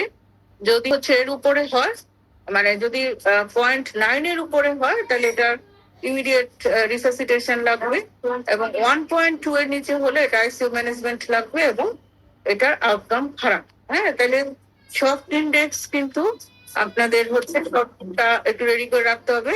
একবার কিন্তু অলরেডি আসছে, আপনার খেয়াল করছেন কিনা, শক ইন্ডেক্স কিন্তু আসছে পরীক্ষায়। হ্যাঁ, আপনার এটা 5 নম্বরে আসে না, এটা হচ্ছে আসে আপনার 2, মানে কি বলে এটাকে, মানে কম আর কি, 2 এরকম। হ্যাঁ, আচ্ছা, এখন হচ্ছে এই হাইপোভলিউমিক শকটা আমরা কিভাবে ম্যানেজ করব। হ্যাঁ, এটা খুব ইম্পর্টেন্ট। হাইপোভলিউমিক শকটা আমরা হচ্ছে ম্যানেজ করব হচ্ছে আপনার, যেটা আমরা আগে জানতাম, যে আমরা জানি রিসাসিটেশন, ফ্লুইড রিসাসিটেশন 2 ধরনের। একটা হচ্ছে পারমিসিভ রিসাসিটেশন, আরেকটা হচ্ছে অ্যাগ্রেসিভ রিসাসিটেশন। তো আমরা সব সময় ছোটবেলা থেকে পড়ে আসছি যে আমরা অ্যাগ্রেসিভ রিসাসিটেশন করব। আমরা একটা পেশেন্ট হাইপোভলিউমিক শকে থাকলে আমরা ডায়াগনোসিস করার সাথে সাথে তাকে 2 হোয়াইট বোর ক্যানুলা দিব। ক্যানুলা দেওয়ার পরে আমরা অ্যাটলিস্ট 3 লিটার দিতেই থাকবো, একদম রানিং 75 ড্রপসে আমরা হচ্ছে 60-75 ড্রপসে আমরা হচ্ছে তাকে ক্রিস্টালয়েড দিতেই থাকবো। এরপরে আমরা কলয়েড দিব, তারপরে আমরা ব্লাড অ্যাভেলেবেল হলে দিব। আমরা হোল ব্লাড দিতাম আগে। তো রিসেন্টলি এটা না করতেছে, আমরা এভাবে করবো না, আমরা এভাবে দিব না। দিলে কি হবে, দিলে যেটা হয় যে এখানে যে আমরা প্রথমে তো হাইপোভলিউমে মানে কি আমরা একটু আগে পড়েছি যে তার ট্যাকিকার্ডিয়া অনেক বেশি হবে, এবং সাথে হচ্ছে তার বিপিটা কমে যাবে লেট স্টেজে গিয়ে। স্টেজ 2 থেকে বিপি কমতে থাকে আমরা দেখলাম। তো যখন বিপি কমতে থাকবে, তখন হচ্ছে বিপি কমে গেল, তার হাইপোপারফিউশন হলো। হঠাৎ করে যদি সাডেন আমরা অ্যাব্রাপ্ট ফ্লুইড তাকে ওই দিতে থাকি, তখন ওই ভেসেল গুলো মিন আর্টেরিয়াল প্রেশারটা বেড়ে যাবে 90 উপরে চলে গেলে। তখন ওই ভেসেল গুলার যে টিস্যু গুলা সাপ্লাই গুলা থাকে, ওই টিস্যু গুলা থেকে ব্লাডের উজিং হওয়া শুরু করবে, ব্লাড প্রেশার বেড়ে গিয়ে সাডেন। এটাকে বলে ডাইলুশনাল কোয়াগুলোপ্যাথি। এই জন্য এইটা অ্যাভয়েড করার জন্য এখন বলতেছে আমরা অ্যাগ্রেসিভ রিসাসিটেশন দিব না, আমরা হচ্ছে পারমিসিভ রিসাসিটেশন দিব। সেটা কতটুকু, সেটা হচ্ছে আমরা 240 ml থেকে মাত্র 400 ml পর্যন্ত আমরা ক্রিস্টালয়েড দিব, এর বেশি আমরা দিব না। এবং 30 ড্রপসে দিব, ঠিক আছে, নর্মাল 30 ড্রপসে দিব, জাস্ট দ্য পারফিউশনটা মেনটেইন করার জন্য। আমরা কোনো ওভারলোড করব না বা অ্যাগ্রেসিভ ফ্লুইড দিব না। ইন দ্য মিন টাইম আমরা ট্রাই করব ব্লাড এন্ড ব্লাড প্রোডাক্টস আনার জন্য। ব্লাড এন্ড ব্লাড প্রোডাক্টস কি কি, রেড মানে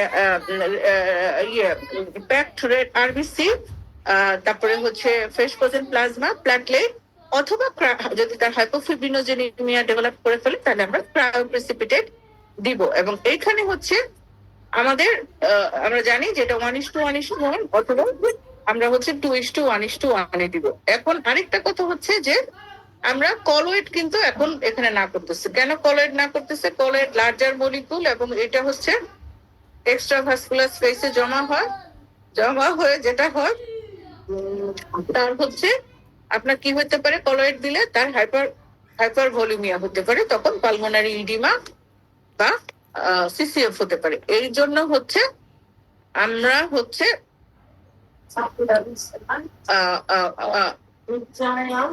আমরা হচ্ছে কলয়েডটা দিব না, আমরা সরাসরি ব্লাড প্রোডাক্টস এ যাবো, ঠিক আছে। এরপরে আরেকটা আছে যে সেপসিস রিস্ক স্কোর, তারপর সিস্টেমিক ইনফ্লামেটরি রেসপন্স সিনড্রোম, এগুলো তো আসে না, তারপর একটু দেখে রাখতে হবে। আরেকটা আছে যে হাইপোভলিউমিক এবং সেপটিক শকের মধ্যে ডিফারেন্স। হ্যাঁ, হাইপোভলিউমিকে both pre and post capillary sphincter constriction হয়, পেশেন্ট কোল কালমি থাকে, থ্রেডি পালস থাকে, ন্যারো পালস প্রেশার থাকে। আর সেপটিক শকে pre capillary dilatation, post capillary sphincter constriction হয়।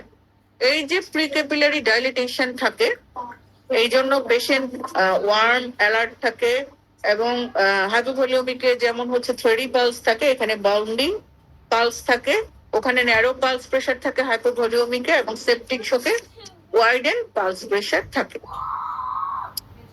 এরপরে হচ্ছে নিউরোজেনিক শক। নিউরোজেনিক শক আমাদের যেমন হচ্ছে ইনভার্সনে হতে পারে। হ্যাঁ, নিউরোজেনিক শকে কিন্তু পেশেন্ট কোয়াইট থাকে, হেমো কনসেন্ট্রেশন হয়।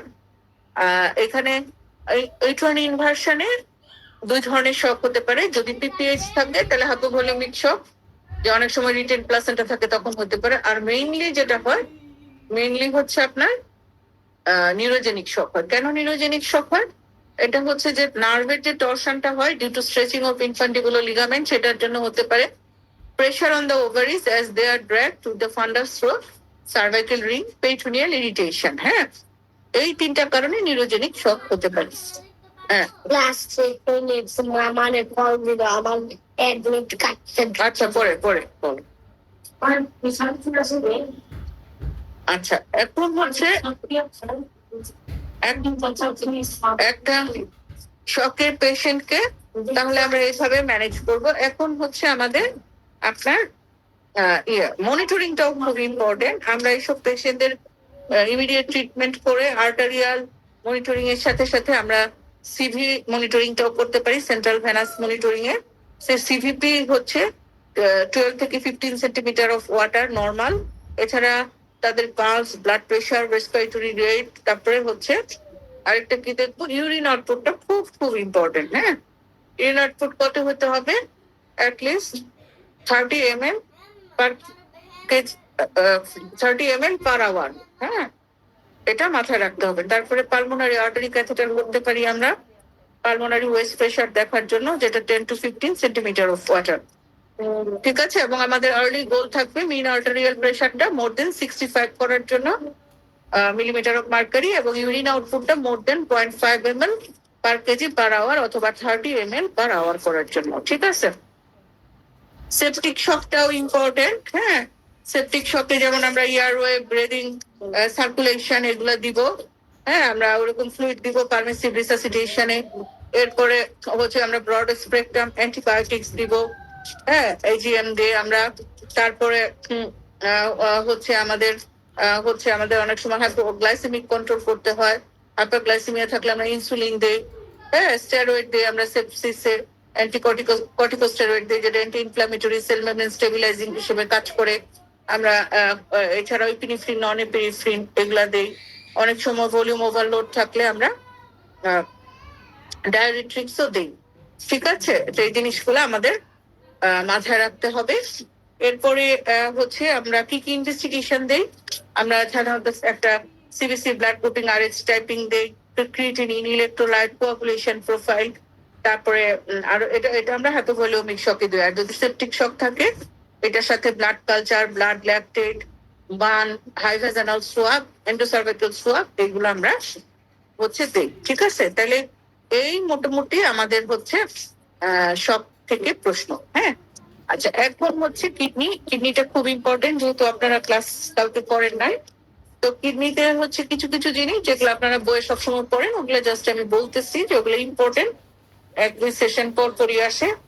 হ্যাঁ, সেটা একটা প্রথম হচ্ছে কি আমাদের অ্যাসিম্পটোমেটিক ব্যাকটেরিয়া। হ্যাঁ, অ্যাসিম্পটোমেটিক ব্যাকটেরিয়াটা দেখবেন হচ্ছে আপনারা কয়েক সেশন ধরে আসছে। হ্যাঁ, অ্যাসিম্পটোমেটিক ব্যাকটেরিয়াটা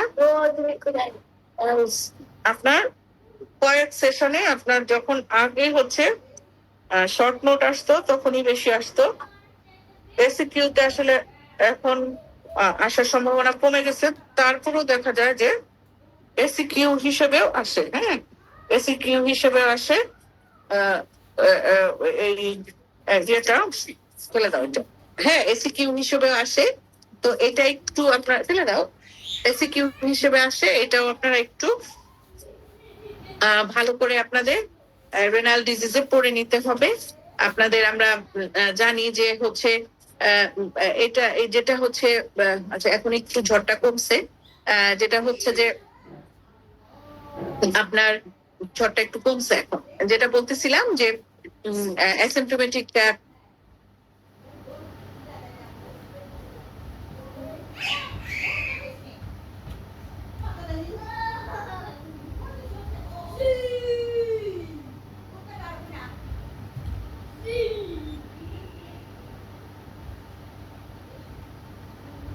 ম্যাডাম কথা শোনা যাচ্ছে না আপনার। আজকেই আমার হারবে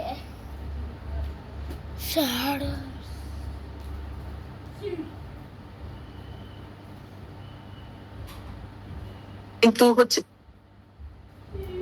ম্যাডাম শুনতে পাচ্ছেন আপনি? ছবি দেওয়ার মানে ভিডিও অন, আমি ভাবছিলাম ঝড় বৃষ্টি একটু কমছে, ভিডিও অন করার পরে নেটওয়ার্ক প্রবলেম শুরু করে দিছে। আচ্ছা আচ্ছা, আবার প্রবলেম করলে ভিডিও বন্ধ করে দিব। তো যেটা বলতেছিলাম যে সাইন সিমটমস থাকবে না, কিন্তু আমরা যদি মিস্ট্রিম ইউরিন স্পেসিমেন নেই, 2 occasion আমরা দেখব যে সেখানে মোর দেন 10⁵ হচ্ছে ব্যাকটেরিয়া থাকতে পারে। এটাই হচ্ছে অ্যাসিম্পটোমেটিক ব্যাকটেরিয়া। এরা কাদের বেশি হয়? সিকেল সেল ট্রেট অথবা ডায়াবেটিক্স অথবা যাদের কনজেনিটাল রেনাল অ্যানোমালি বা প্রিভিয়াস হিস্ট্রিতে রিপিটেড ইউটিআই আছে, লো সোসিওইকোনমিক কন্ডিশন এদের হতে পারে, সাথে অ্যানিমিয়া, প্রিক্লামশিয়া, বাচ্চা এফজিআর ফিচার্স থাকতে পারে। এবং কনফার্মেশনের জন্য আমরা ডিপস্টিক টেস্টে কি পাই? নাইট্রেট আর লিউকোসাইড এস্টারেজ। আর কালচারে আমরা ইকোলাই, ক্ল্যাপসিলাস, সিউডোমোনাস প্রোটিয়াস যে কোনো কিছু পেতে পারি। এখানে কলোনি কাউন্টটা ইউরিনে আরএমএতে মোর দেন 10⁵ হবে, এটা মনে রাখতে হবে। তারপরে এর সাথে আমরা CBC, blood grouping, OGTT torch, ultrasonography এগুলা করবো। কাউন্সিলিং এগুলো তো আছে। মেইনলি আমরা নাইট্রোফুরান্টোয়েন দেই 7 থেকে 14 দিন, অথবা অ্যামোক্সিসিলিন, সেফট্রাডিন দেই। মান্থলি আমরা ডিপস্টিক করি, এটা রিকারেন্স হলে আমরা নাইট্রোফুরান্টোয়েন দেই। অ্যাসিম্পটোমেটিক ব্যাকটেরিয়া খুব ইম্পর্টেন্ট, এদের পরবর্তীতে পাইলোনেফ্রাইটিস ডেভেলপ করতে পারে, প্রগনোসিসটা অত ভালো না। এরপরে হচ্ছে যে রিকারেন্ট ইউটিআইও কিন্তু আপনার হয়, যে প্রেগনেন্সিতে যদি 3 এপিসোডস এর বেশি যদি ইউটিআই হয় সেটা হচ্ছে রিকারেন্ট ইউটিআই। হ্যাঁ, এখানেও এদের ক্ষেত্রে আমাদের ভালো করে পরীক্ষা নিরীক্ষা করতে হবে, কাউন্সেলিং করতে হবে, OGTT, renal ultrasound, renal function test এগুলা করতে হবে। কেন? অ্যাসোসিয়েটেড কোনো অ্যাবনর্মালিটি আছে কিনা। এবং এখানেও আমরা হচ্ছে মান্থলি ডিপস্টিক দিয়ে মনিটরিং করি, তাকে কাউন্সেলিং, হাইড্রেশন মেনটেন করে, এবং আমরা রিকারেন্ট হলে নাইট্রোফুরান্টোয়েন থ্রু আউট প্রেগনেন্সি আমরা হচ্ছে দিয়ে রাখি। তাইলে আপনার নর্মাল এই জিনিসটা, দুইটা জিনিস খুব ইম্পর্টেন্ট। এছাড়া আমি যেটা বলবো এখন, যে একেআইটা খুব ইম্পর্টেন্ট। আমরা নর্মাল রেনাল ফিজিওলজি জানি যে renal hyper perfusion, hyper filtration হয়, এই জন্য ইউরিন আউটপুট ফ্রিকোয়েন্সি, নকচুরিয়া এগুলা বেড়ে যায়। আর প্রেগনেন্সিতে জিএফআরটা অনেক বেড়ে যায়, এবং হচ্ছে জিএফআর বাড়ার কারণে ক্রিয়েটিনিনটা কমে যায়। হ্যাঁ, ক্রিয়েটিনিন হচ্ছে প্রেগনেন্সিতে কিন্তু কমে যায়, এবং প্রোটিনিউরিয়াটা বেড়ে যায় জিএফআর বাড়ার কারণে।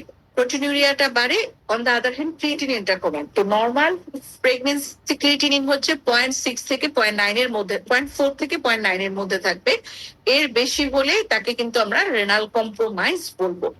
ঠিক আছে? আর একেআই কখন বলবো? একেআই 3টা স্টেজ আছে।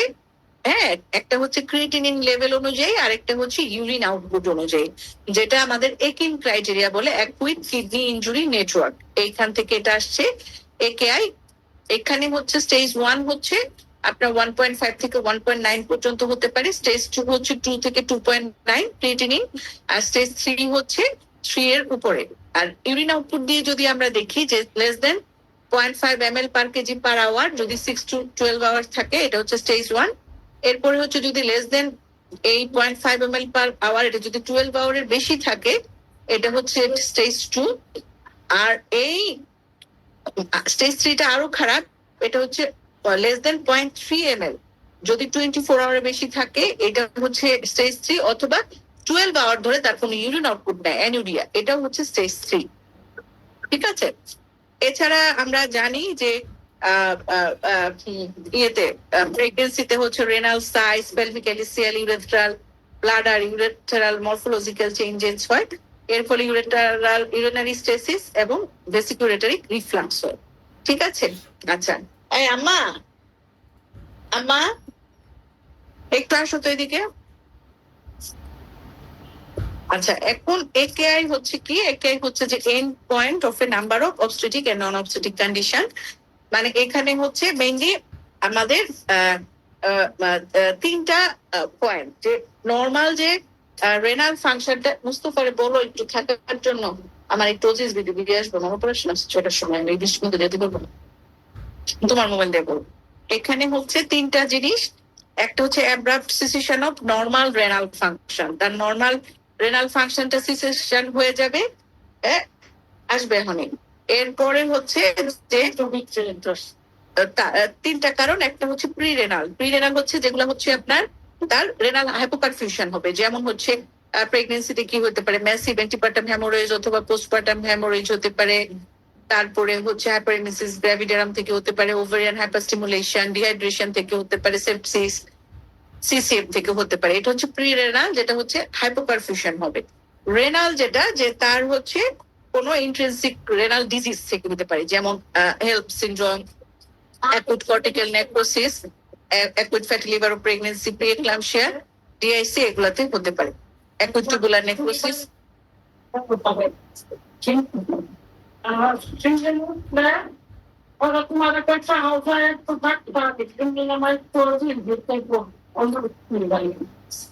আচ্ছা, আর পোস্ট রেনাল কি? পোস্ট রেনাল হচ্ছে রেনাল ট্র্যাক্টে, পোস্ট রেনাল হচ্ছে রেনাল ট্র্যাক্টে অবস্ট্রাকশনের কারণে হতে পারে, যেমন স্ট্রমা টু ইউরেটার এবং ব্লাডার হতে পারে সিজারিয়ান সেকশনের সময়। ঠিক আছে, এটা হতে পারে। এখন একেআই কেন এত গুরুত্বপূর্ণ? আমরা জানি যে মায়ের এবং বাচ্চার বিভিন্ন ধরনের সমস্যা হতে পারে। মায়ের কি হতে পারে? একেআই থেকে metabolic acidosis, electrolyte imbalance, hyperkalaemia, hypertension, thrombocytopenia, volume overload, coagulation disturbance, respiratory insufficiency, renal function এর permanent deterioration হয়ে যেতে পারে, অ্যানিমিয়া হতে পারে, maternal mortality অনেক বেড়ে যেতে পারে। ফিটাল কি হতে পারে? পলিহাইড্রেমিয়ান্স হতে পারে, প্রিম্যাচুরিটি হতে পারে, প্রিনেটাল ডেথ হতে পারে। তারপরে হচ্ছে আপনার, তাইলে এরকম একটা পেশেন্টকে আমরা কি কি ইনভেস্টিগেশন দিব? আমরা সিবিসি, সেরাম ক্রিয়েটিনিন দিব, লিভার ফাংশন টেস্ট, এলডিএইচ, তারপরে কোয়াগুলেশন প্রোফাইল, ইউরিয়া, ইলেকট্রোলাইট, আমরা ইসিজি দিব। এই বাবা দুষ্টমি কর না। অ্যাডাম 13 অ্যাক্টিভিটিস দেখবো, অ্যাডাম টিএস, এটা হাস কিনা দেখার জন্য। ইসিজিতে আমরা কিছু চেঞ্জ পাই, যেমন tall T, prolongation of QRS complex, ST depression পাই। তারপরে ইউরিনারি ইউএসজি অথবা কিডনি, ইউএসজি কিডনি করি। রেনাল বায়োপসি আমরা প্রেগনেন্সিতে করি না। ঠিক আছে। ট্রিটমেন্ট অ্যাপ্রোচটা হচ্ছে mainly empirical rather than evidence based. আমরা এখানে ইম্পিরিক্যাল ট্রিটমেন্টটা করি, মাল্টিডিসিপ্লিনারি অ্যাপ্রোচে, জাহারিক্স, প্রেগনেন্সি স্পেশালিস্ট, ইন্টেন্সিভিস্ট, নেফ্রোলজিস্ট, এদের ইয়েতে। এবং প্রিন্সিপালস থাকে কি, যে আন্ডারলাইং কজের আমরা ট্রিটমেন্ট করবো, ফার্দার কিডনি ইনজুরি আমরা প্রিভেন্ট করবো, সাপোর্টিভ থেরাপি দিব, এবং রেনাল রিপ্লেসমেন্ট থেরাপি লাগতে পারে। রেনাল রিপ্লেসমেন্ট থেরাপি কি কি? ডায়ালাইসিস, হেমোডায়ালাইসিস অথবা কিডনি ট্রান্সপ্লান্টেশন। ঠিক আছে। এবং এদেরকে কিন্তু সাপোর্টিভ ট্রিটমেন্টটা খুবই ইম্পর্টেন্ট। হ্যাঁ, মনিটরিংটা খুব ইম্পর্টেন্ট। নেফ্রোটক্সিক ড্রাগ দেওয়া যাবে না। হ্যাঁ, এই জিনিসগুলো হচ্ছে খুব ইম্পর্টেন্ট। এবং আমাদের ডায়ালাইসিস কখন লাগবে? যদি হচ্ছে ইলেকট্রোলাইট ইমব্যালেন্স হয়, রিফ্রেক্টরি টু মেডিকেল ট্রিটমেন্ট দেওয়ার পরেও যদি ইলেকট্রোলাইট ইমব্যালেন্স হয়, volume overload with congestive cardiac failure and pulmonary oedema, refractory to standard therapy. Severe metabolic acidosis হলে এবং ইউরিমিয়া, বার্ন যদি more than 39 milligram per DL, অথবা serum creatinine more than, BUN যদি 39 এর বেশি, অথবা serum creatinine more than 5.6 milligram per DL এর বেশি যদি হয়, তখন হচ্ছে আপনার কি হতে পারে, আমাদের ডায়ালাইসিস লাগতে পারে। তো প্রেগনেন্সিতে আমরা ডায়ালাইসিস করলে কি কি কমপ্লিকেশনস হতে পারে, এটা তো একদম খুবই সেন্সিটিভ একটা ইস্যু।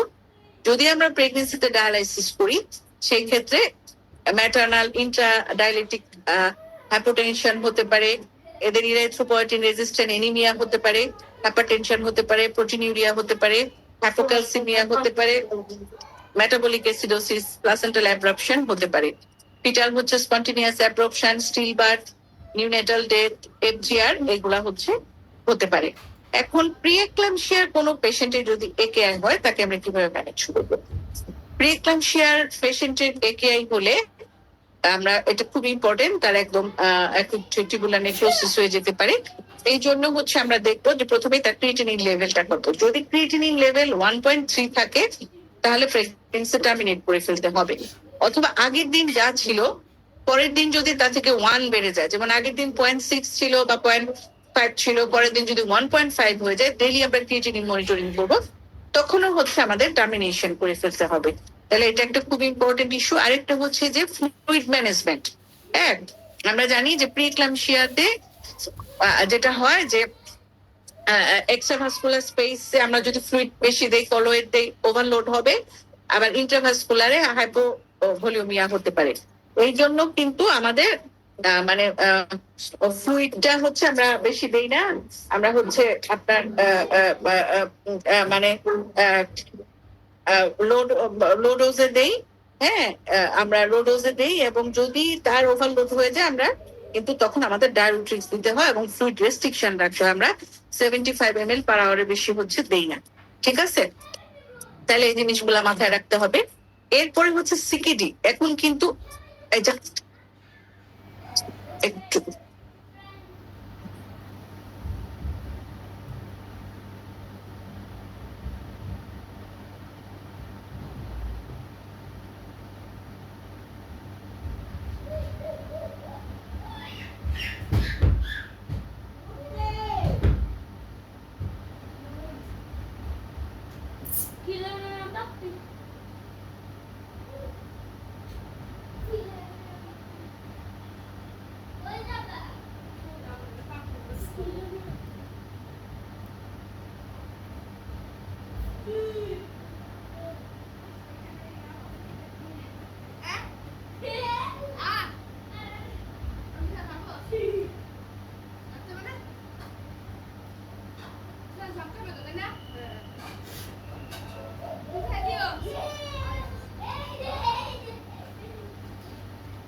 আপনার কথা শোনা যাচ্ছে না।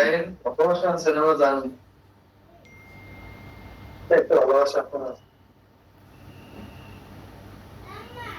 বলো, এটা আলমারিতে ঝুলাই রাখো। এই আলমারিতে, এই আলমারিতে, এইগুলাতে, এই যে এইগুলাতে।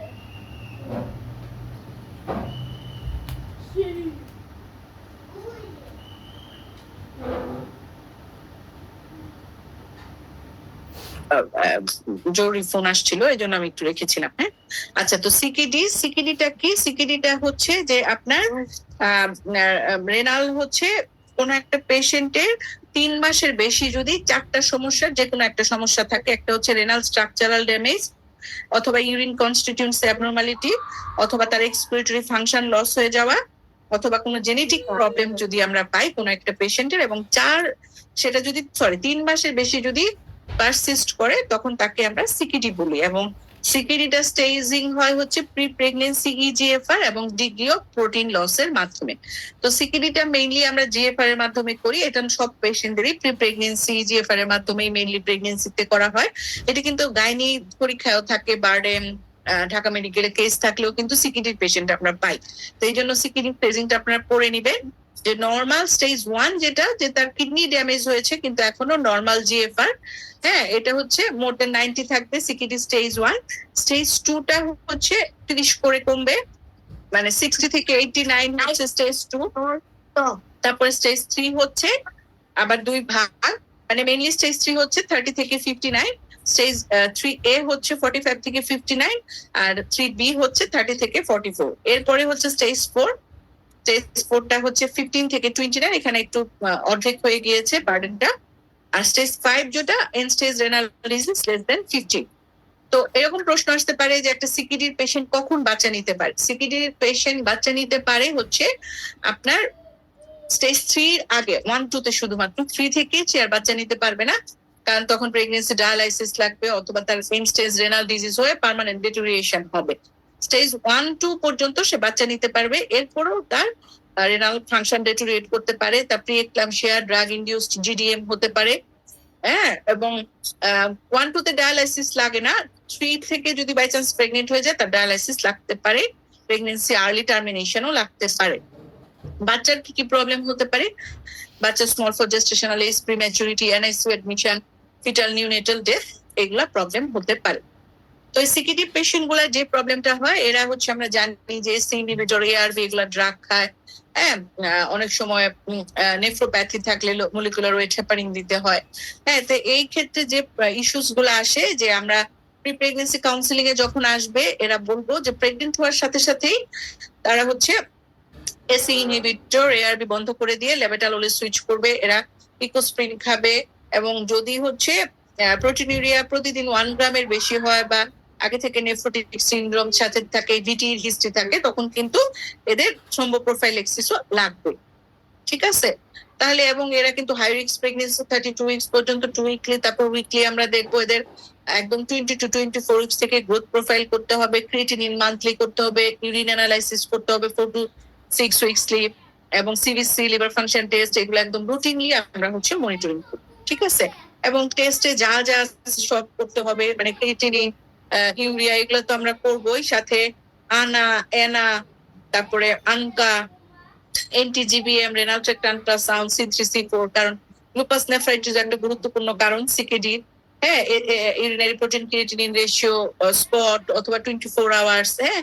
তারপরে হেপাটাইটিস বি, সি, এইচআইভি এর জন্য সেরোলজি টেস্ট, এগুলো সবই আমরা হচ্ছে করবো, ঠিক আছে।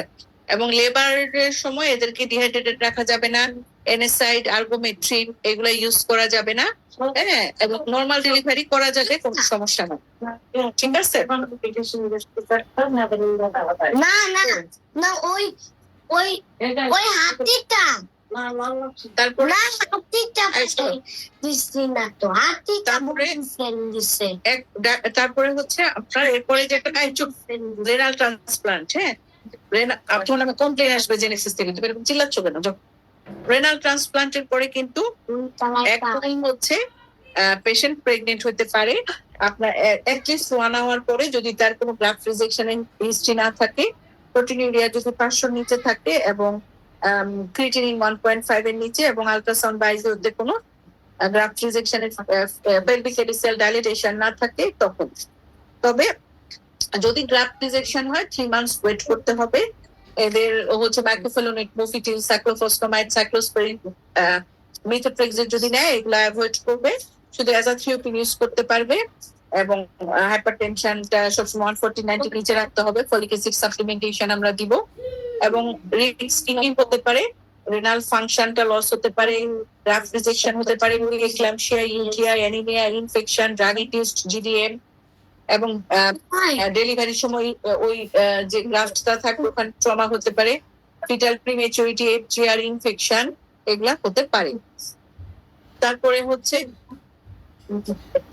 লেবারে খুব ইম্পর্টেন্ট যে এদেরকে স্ট্রেস ডোজ অফ কর্টিকোস্টেরয়েড দিতে হয়, হাইপোটেনসিভ রাখা যাবে না, মানে হাইপোভলিউমিক রাখা যাবে না, তারপরে ডিহাইড্রেটেড রাখা যাবে না, এনএসআইড, আর্গোমেট্রিক দেওয়া যাবে না, সিএস সাধারণত আমরা করি না অবস্টেটিক ইন্ডিকেশন ছাড়া।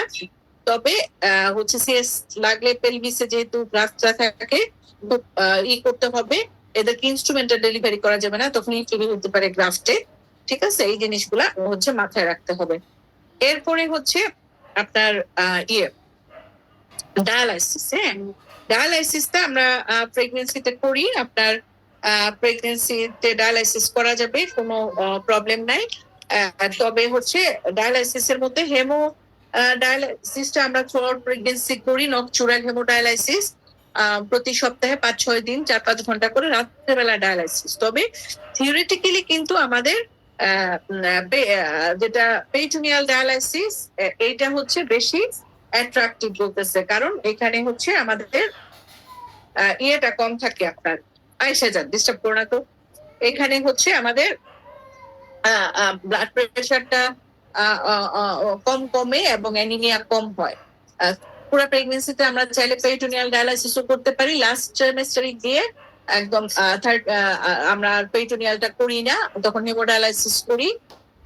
38 উইকস এর মধ্যে আমরা এদেরকে ডেলিভারি করায় ফেলি। এদের ইরেথ্রোপয়েটিন ইনজেকশন লাগে, অ্যান্টিহাইপারটেনসিভ লাগে। এবং আমরা হচ্ছে ডেলিভারি যদি আমরা আমাদের প্ল্যান ডেলিভারি যেহেতু আমরা করবো মাল্টিডিসিপ্লিনারি অ্যাপ্রোচে, এর 12 থেকে 48 ঘন্টা আগে আমরা হেমোডায়ালাইসিসটা বন্ধ করে দিব। তারপরে হচ্ছে যদি নর্মাল ডেলিভারি হয়, এর 24 থেকে 48 ঘন্টা পরে সে পেরিটোনিয়াল হেমোডায়ালাইসিস দুইটাই করতে পারবে। আর যদি সিজারিয়ান সেকশন হয় 7 দিন হচ্ছে হেমোডায়ালাইসিস করে 7 দিন পর থেকে পেরিটোনিয়াল ডায়ালাইসিস করতে হবে। আর ডিউরিং তার ট্রিটমেন্টের সময় হচ্ছে তার ওয়েটটা আর ব্লাড প্রেশারটা হচ্ছে রেগুলার মনিটরিং করতে হবে। ঠিক আছে, তাহলে এই হচ্ছে আমাদের আপনার রেনাল ডিজিজ ইন প্রেগনেন্সি। এখন হচ্ছে জন্ডিস। জন্ডিসটা হচ্ছে প্রেগনেন্সিতে খুব ইম্পর্টেন্ট অ্যাসোসিয়েটেড হিসেবে থাকে। আমাদের নর্মাল ফিজিওলজিক্যাল চেঞ্জ যেটা প্রেগনেন্সিতে হয়, আমাদের এলটিএসটি কোনো চেঞ্জ হয় না, বিলিরুবিন অনেক সময় কমে, প্রেগনেন্সিতে চেঞ্জ হয় না, প্রথম মিনটাইম এপিডিটি এগুলাও চেঞ্জ হয় না। যেটা হচ্ছে অ্যালবুমিন প্রোটিনটা কমে, অ্যালকালাইন ফসফেটেসটা বাড়ে, তারপরে হচ্ছে আপনার বাইল অ্যাসিডটা নরমাল থাকে, ফিব্রিনোজেনটা প্রেগনেন্সিতে বাড়ে, হ্যাঁ, হিমোগ্লোবিনটা কমে। এই জিনিসগুলা একটু আমাদের হচ্ছে মাথায় রাখতে হবে। হ্যাঁ, আর হেপাটাইটিসে যেটা আমাদের হচ্ছে আপনার বাবা আসছে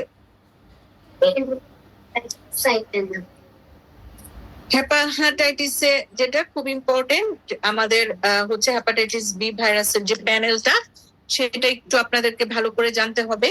হ্যাঁ, তারপরে আমরা কিভাবে হচ্ছে ম্যাটারনাল টু বাদ করতেছে ম্যাটারনাল টু ফিটাল ট্রান্সমিশনটা কমাই, সেটা একটু আমাদেরকে জানতে হবে। ঠিক আছে, তো হেপাটাইটিস বি, হ্যাঁ বাবা, এই যে এগুলা ক্লোজিয়াসটিতে যাওয়ার সময় এগুলাই প্রিয়। আচ্ছা এখন লাগবে না বাবা, এগুলা গাড়িতে আচ্ছা আচ্ছা হয়েছে তো শেহজাদ। আচ্ছা, তো যেটা খুব ইম্পর্টেন্ট আপনার এইচবিএসজি প্যানেল যেটা হেপাটাইটিসের, যে আপনার মানে কোনটা হচ্ছে অ্যাকুইট ইনফেকশনে বাড়ে, কোনটা হচ্ছে ক্রনিক ইনফেকশনে বাড়ে, হ্যাঁ, তারপরে হচ্ছে কোনটা হচ্ছে আপনার এই যে ভ্যাকসিনেশনে বাড়ে, এই জিনিসগুলো। যেমন এইচবিএসজি আমরা প্রথমেই দেখি এটা সারফেস অ্যান্টিজেন, এটা অ্যাকুইট ক্রনিক দুইটাতেই বাড়তে পারে। এরপরে হচ্ছে এনটি এইচবিএস যেটা, এটা পজিটিভ থাকলে মানে ইমিউন শেষ, এটা পাস্ট ইনফেকশনে হতে পারে, ভ্যাকসিনেশনের কারণে হতে পারে। এনটি এইচবিসি, আইজিএম, আইজিজি এটা রিসেন্ট ইনফেকশন অথবা ক্রনিক ইনফেকশন দুটাতেই হতে পারে। যদি এইচবিইএজি পজিটিভ থাকে, এটা হচ্ছে হাই ভাইরাল রেপ্লিকেশন এবং অ্যাকুইট ইনফেকশন। ঠিক আছে, আর এনটি এইচবিই হলে এটা লোয়ার ইনফেকশন আর রিকভারি ফেজ। ঠিক আছে, এটা তার মানে অ্যাকুইট ইনফেকশন হলে আপনার এসবিএসএজি পজিটিভ থাকবে, আইজিএম এনটি এসবিসি পজিটিভ থাকবে, এসবিইএজি পজিটিভ থাকবে, তারপর আমরা ভাইরাল লোড করে দেখব। তারপরে হচ্ছে ক্রনিক ইনফেকশনে এসবিএসএজি 6 মাসের বেশি থাকবে, এখানে এনটি এইচবিসি আইজিজি পজিটিভ থাকবে। আর রিজলভ কন্ডিশনে এইচবিএসজি নেগেটিভ থাকবে, এনটি এইচবিএস পজিটিভ থাকবে, এনটি এইচবিসি পজিটিভ থাকবে।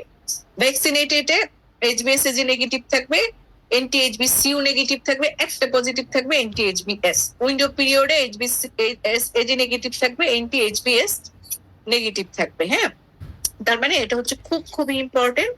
এবং আমরা হচ্ছে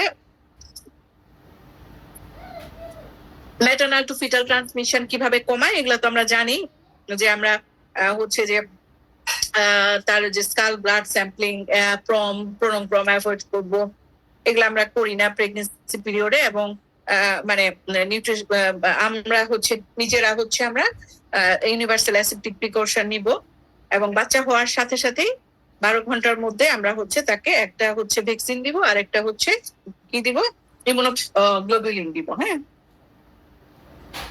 0.5 ml ইচ আর্মে। এছাড়া যেটা প্রেগনেন্সিতে যদি হাই ভাইরাল লোড থাকে, মানে 10 to the power 6 সিক্লক থাকে, তখন আমরা টেনাফোবির অথবা লেমিভিডির অ্যান্টিভাইরাল ড্রাগ দিব। হ্যাঁ, এটা খুবই ইম্পর্টেন্ট, ঠিক আছে।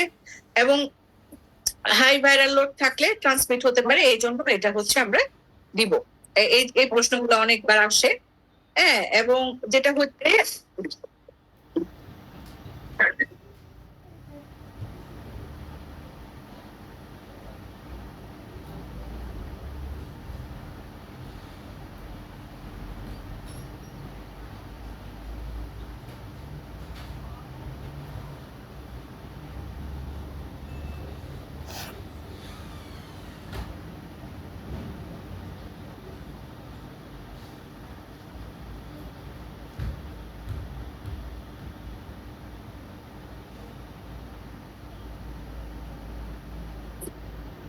তারপরে হচ্ছে আপনার আমরা এরপরে সে হচ্ছে রুটিন ভ্যাকসিনেশনে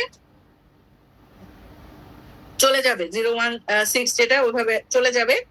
হেপাটাইটিস ই নিয়ে প্রশ্ন আসতে পারে আপনাদের। হেপাটাইটিস ই ভাইরাসটা কিন্তু আমরা হচ্ছে ভিজে গেছো বৃষ্টিতে, খুবই ইম্পর্টেন্ট। কারণ হচ্ছে হেপাটাইটিস বি ভাইরাসে মায়ের মর্টালিটি এত বেশি হয় না, আমরা ম্যাক্সিমাম ক্রনিক স্টেজে পাই। কিন্তু হেপাটাইটিস ই ভাইরাসে একটা মোর সিভিয়ার কোর্স ডিউরিং হয়, এখানে অ্যাকুইট এবং ফালমিনেন্ট হেপাটিক ফেইলিউর হয়। এই জন্য মায়ের মৃত্যুর সম্ভাবনা অলমোস্ট 10 to 25%। কেন? কারণ এটা অ্যাকুইট ইনফেকশন হয় প্রেগনেন্সিতে, এবং এটা হচ্ছে ইমিউন শিফটেড হয়, TH1 TH শিফট হয়। এই জন্য মায়ের হচ্ছে কোয়াগুলোপ্যাথি ডেভেলপ করে, fulminant hepatic failure, renal failure, hepatorenal shutdown হয়। প্রথম ডেফিসিয়েন্সির জন্য PPH হতে পারে। এই জন্য এটা খুবই ইম্পর্টেন্ট। এটা একটা প্রশ্ন। বাচ্চার কি হতে পারে? বাচ্চার প্রিম্যাচুরিটি হতে পারে, যে এরকম মায়ের ঝামেলার জন্য লো birth wait, perinatal mortality, morbidity অনেক হয়। ভার্টিক্যাল ট্রান্সমিশন যদি ডেলিভারির সময় HB মানে হেপাটাইটিস সি পজিটিভ হয়, 50 to 100% হতে পারে, ঠিক আছে। তাইলে এটা খুব ইম্পর্টেন্ট। আর জন্ডিসের একটা বড় প্রশ্ন আগে আসতো, এখন আসে না। যদি হচ্ছে আপনাদের প্রশ্ন মানে সহজ হয়, তাইলে আসতে পারে যে ইচিং, জন্ডিস আর ইচিং নিয়ে। তখন ইচিং এর কজ, জন্ডিসের কজ আলাদা করে লিখতে হবে। জন্ডিস ওই যেরকম pregnancy specific, pregnancy associated, itching ও pregnancy specific, pregnancy associated. Hepatitis গুলো আসবে, বিই মেইনলি আসে, সি সাথে লিখতে পারেন। এছাড়া মেইনলি যেগুলো আসে obstetric cholestasis, acute fatty liver of pregnancy, HELLP syndrome, এইগুলাই কিন্তু। আরেকটা হচ্ছে অবস্ট্রাকটিভ জন্ডিস, যেটা হচ্ছে গলস্টোন প্রেগনেন্সিতে বেশি হয় এস্ট্রোজেন প্রোজেস্টেরনের জন্য, ঠিক আছে। এই এই এই এই এই প্রশ্নগুলাই বারবার হচ্ছে আপনাদের পরীক্ষা আসে। হ্যাঁ, বড় প্রশ্নটা ওইভাবে হবে। এরপরে খুব ইম্পর্টেন্ট যেটা অবস্ট্রেটিক কোলেস্টেসিস, এটা ইনভেরিয়েবলি 1-2 সেশন পরই আপনাদের পরীক্ষায় আসে। এটা আরেকটা নাম হচ্ছে ইন্ট্রাহেপাটিক কোলেস্টেসিস। এটা বাইল অ্যাসিড অ্যাকুমুলেশনের জন্য হয় লিভারে, এবং বাইল অ্যাসিডটা লিভারে অ্যাকুমুলেশন হয়, প্লাজমা ব্লাডের প্লাজমাতে অ্যাকুমুলেশন হয়, হয়ে প্লুরাইটাস এবং হচ্ছে জন্ডিস হয়, ঠিক আছে। এবং এইটা হচ্ছে আপনার মেইনলি হচ্ছে এটা জেনেটিক কারণে হতে পারে, ফ্যামিলিতে রান করে, আইভিএফ প্রেগনেন্সিতে হতে পারে যেহেতু হাইপার এস্ট্রোজেনিক থাকে এই জন্য। তারপরে সেলেনিয়াম ডেফিসিয়েন্সি, মাল্টিপল প্রেগনেন্সি, যারা আগে ওসিপি খায়, হ্যাঁ। তারপরে হচ্ছে gall bladder stone, hepatitis C virus carrier, এদের হচ্ছে হতে পারে, ঠিক আছে। এবং এটা হচ্ছে আমরা মেইনলি দেখি যেটা ক্যারেক্টারিস্টিক্স যে আপনার রাতে খারাপ হবে, পাম সোর, অ্যাবডোমেন, হেডে হবে এবং কোনো ভিজিবল কোনো স্কিন লেশন থাকবে না। এবং আরেকটা হচ্ছে যে লিভার ফাংশন অ্যাবনর্মাল হতে হবে। লিভার ফাংশন নর্মাল হলে কিন্তু সেটাকে আমরা অক্সিটিক ক্যালিস্টেসিস বলবো না, এটা সবসময় মাথায় রাখবেন। এবং এখানে যেটা বিলিরুবিন পাঁচেনির মধ্যেই থাকে, কিন্তু অ্যালকালাইন ফসফেটেসটা 5 to 10 ফোল্ড বাড়ে, এলটিএস 2 ফোল্ড বাড়ে, এবং মেইনলি যেটা বাড়ে প্রথম মিন টাইমটা বাড়ে, এবং মেইনলি যেটা বাইল অ্যাসিডটা বাড়ে। বাইল অ্যাসিডটা নর্মাল 10 এর নিচে থাকে, এখানে 10 এর উপরে চলে যায়, এবং এটাতে আমরা খুব অরিড থাকি। মায়ের সিএস বাড়তে পারে, মায়ের পিপিএইচ হতে পারে, ইন্টেন্স পোরাইটিস, তার স্লিপ ডিপ্রাইভেশন হয়। মেইনলি বাচ্চার যে প্রবলেম গুলা হয়, বাইল অ্যাসিড যদি 40 এর বেশি হয়ে যায়, প্রিটার্ম বার্থ হতে পারে। তার প্রিটার্ম বার্থ কেন হয়? এই বাইল অ্যাসিড ইনডিউসড রিলিজ করে prostaglandin, meconium, stained liquor, still birth, perinatal mortality, তারপরে বাচ্চার আনএক্সপ্লেইন ইন্টারক্রেনিয়াল হ্যামোরেজ হতে পারে। ঠিক আছে, আমরা মনিটরিং করবো যে লিভার ফাংশন টেস্ট গুলা বাইল অ্যাসিড সহ উইকলি করবো আনটিল নর্মাল, কোয়াগুলেশন প্রোফাইল করবো, blood pressure measurement, urine check করবো আমরা। এবং এদের হচ্ছে বাচ্চার যেটা এদেরকে কিন্তু আমরা আরসোটিকোলিক অ্যাসিড দেই, তারপরে অ্যান্টিহিস্টামিন, কোলেস্টেরামিন, এগুলা দেই, লোশিও ক্যালামিন, এছাড়া ডেক্সামিথাসোন দিতে পারি রিফ্লেক্টরি কেসে। ফিটাল মনিটরিংটা ইম্পর্টেন্ট। এখানে হচ্ছে কিন্তু আমরা বায়োফিজিক্যাল প্রোফাইল সিটিজি করে লাভ নাই, কারণ এই বাচ্চাটা সাডেন আইইউএফডি হয় কেন? বাচ্চাটা একটা মানে খতরনাক টেরাটোজেনিক বাইল অ্যাসিড, যেটাকে টোরাকোলিক অ্যাসিড বলে। এই টোরাকোলিক অ্যাসিডটা সাডেন রিলিজ হয়ে বাচ্চার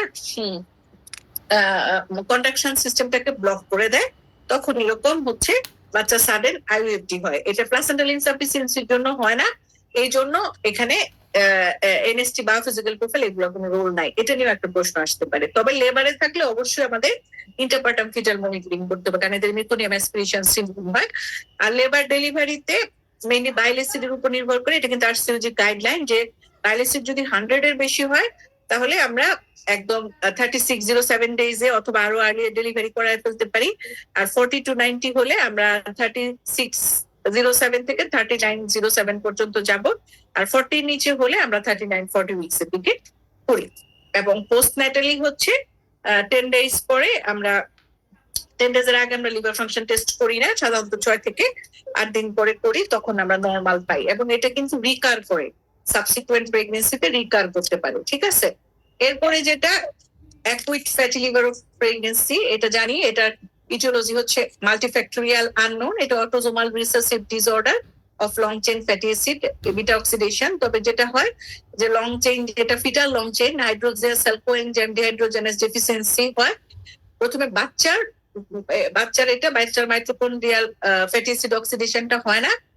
এই বাচ্চা থেকে মায়ের হচ্ছে একটা অ্যাবনর্মাল টক্সিক ফ্যাটি অ্যাসিড হয়, এবং এরপরেই হচ্ছে অ্যাবনর্মাল লিভার ফাংশন হয়। এবং এটা ডায়াগনস্টিক ক্রাইটেরিয়া আমরা খুব ইম্পর্টেন্ট, আপনাদের ফ্যাটি লিভার হেল্প এগুলো থেকে প্রশ্ন আসবেই। তো এটা সোয়ানসো ক্রাইটেরিয়া দিয়ে করি আমরা। 14টা ক্রাইটেরিয়ার মধ্যে 5টা ক্রাইটেরিয়া যদি থাকে তখন আমরা হচ্ছে acute fatty liver of pregnancy বলি।